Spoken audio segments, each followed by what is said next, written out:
Are you ready for what should have been Garuk?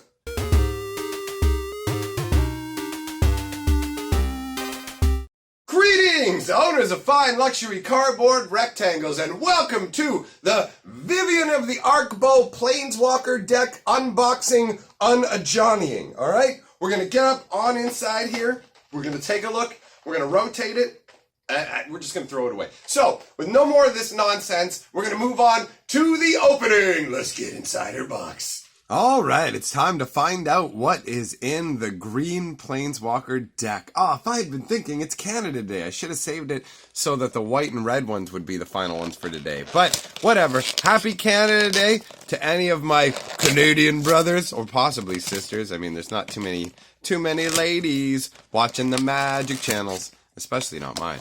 But happy Canada Day to you nonetheless. Let's take a look at what's up in here. We're going to start out with a lady who should have been Garuk. Alright, we got Vivien of the Arkbow. So, 6 mana gets you a 5 loyalty Planeswalker.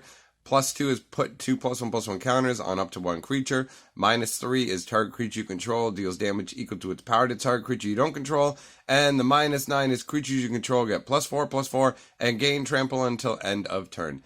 And some of you may have noticed that this is very much like one of the Planeswalker decks. The Huatli Planeswalker deck had a very, very similar Planeswalker. So, let's take a look at the artwork. Doesn't look too shabby, actually. I don't understand the magic 100% behind her Arkbow because they haven't given us much information on that. But let's take a look at her actual deck. So, we've got the deck box. And as usual, these black ones here, they look fantastic with the stylized Planeswalkers on them there. Let us, crack in here. So what do we get? We get a, wait a minute. Pelakka World. Hold on, actually, before we get into the deck. Before we get into that, let's take a look at the blurb that comes with the insert, because that's how we've been doing it so far. Okay, so the deck blurb says, Vivien is a friend to people and beasts of all sizes. God. Start by summoning small creatures that generate mana and block early attacks. Then use that additional mana to overwhelm your opponent with larger and larger creatures. Vivien of the Arkbow boosts their strength and leverages it for even greater advantage, rendering your wild forces unstoppable. Vivien is a friend to people and beasts of all sizes. What the? That's such a lame line. What a way to introduce a new Planeswalker. Alright, so let's move on to the next gripe. Pelakka Worm was an uncommon in Rise of the Eldrazi, and they reprinted it as a rare in this set. I don't know how I feel about that. Actually, I do know how I feel about that. Not great. So, this card is actually really cool, though. In terms of a big, fat green card, I love this guy. Pelakka Worm's fantastic. I mean, you get to draw a card when he dies, and you get 7 life when he shows up. That's beefy as hell. But he's just a regular in the set card, so we're looking for the specific cards that only exist inside the Planeswalker decks. Those are the most exciting part. Like the other videos, we're going to focus mainly on those, but we'll go through everything. So, then we've got Aggressive Mammoth. Now, this is one that is specific to the Planeswalkers deck. Now, this is 3 green, 3 colorless for an 8/8 Trampler. Other creatures you control have trample, and it's good. I like this guy. I did a video talking about him and how he had obsoleted Force of Nature. So, I'm definitely happy that they included this. I don't know, did you get 1 copy? Yeah, okay, so you get 1 copy. And, what's this? Scala Wolf. So this is also going to be a Keyed to Vivien card. Oh, sorry, man. Let me just move all this here. I just realized that there's shadows there, so I'm trying to get it all looking good. Alright, so when Scala Wolf enters the battlefield, look at the top 5 cards of your library. You may reveal a green card from among them and put it into your hand. Put the rest on the bottom of your library in a random order. Man, I love this. I love playing big green tower decks, and this will totally fit in. I love green creatures that when they come into play, they give you something. I love card advantage. Scala Wolf, I'm down with you, bro. How many do we get? 2 copies. Hell yeah. So now, if everything's in here properly, it will be all forests, and we will get to see regular reprints from M19 in here. At the very, very bottom of the pile is where we will see the Planeswalker specific cards. Alright, so let's just move these forests over here. Bristling Boar. It can be blocked by more than 1 creature. This is just a standard one. I don't even know why I'm reading it out. We're not going to read those. So how many Bristling Boars do you get? You get 2 Bristling Boars. Colossal Dreadmaw. This is insane. They printed this in Ixalan, then reprinted it in Rivals of Ixalan, and now they shoved it in here.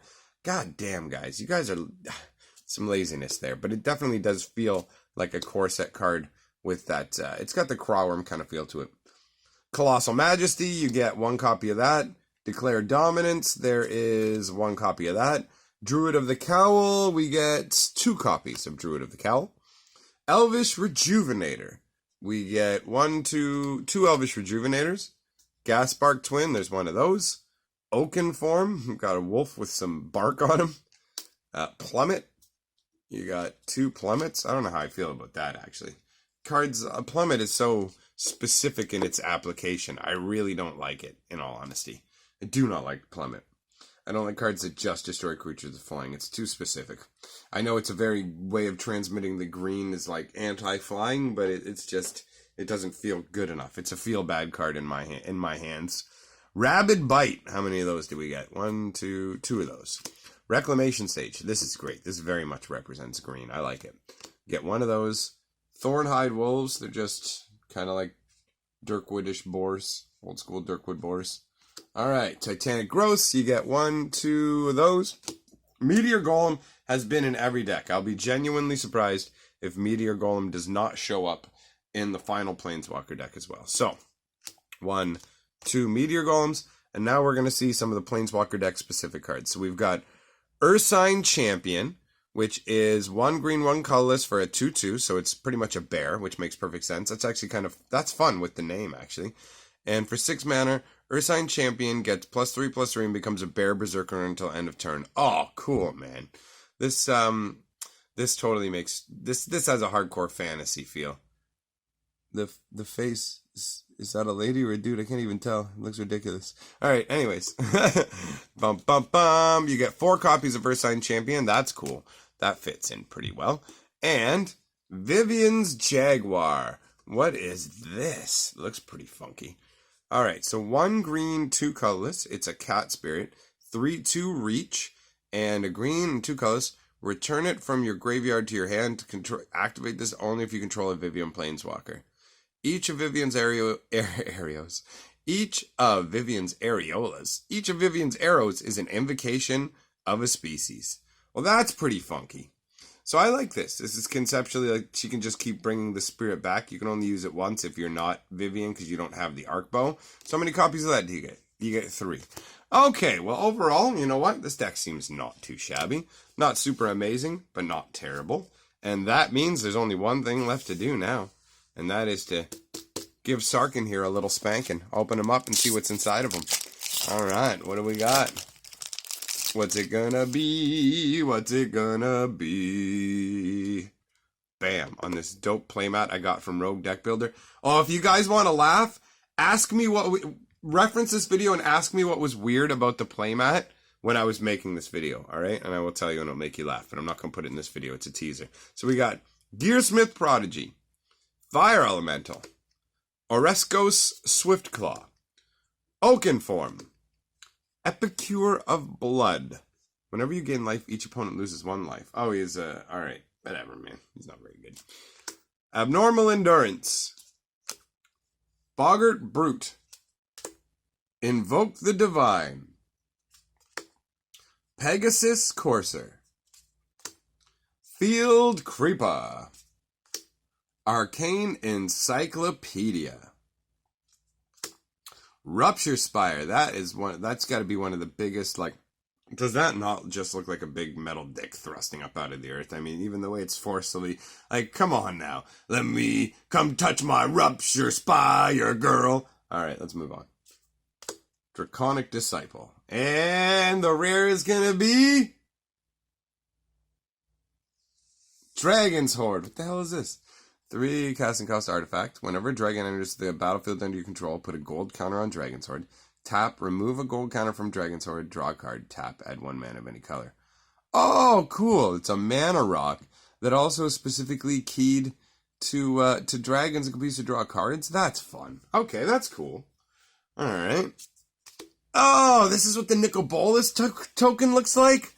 The Nicol Bolas flip card? Yeah. You know what? Well done. Oh, yeah. Look at that. That's great, dude. That's great. That's what I was wondering about. I wondered what it looked like. Hey, that looks beautiful. Well done. Well done on that one. Oh, okay, so it replaces the land. Ah, so I still get a token. All right. Interesting. All right, my friends. Well, that is 4 out of 5 decks on this Canada Day weekend celebration. So, let me know what you guys thought of this deck. And I'll see you later on today for both the live stream and the 5th installment of this series. So if you're not subscribed, make sure you do so you can see all this goodness. Peace out.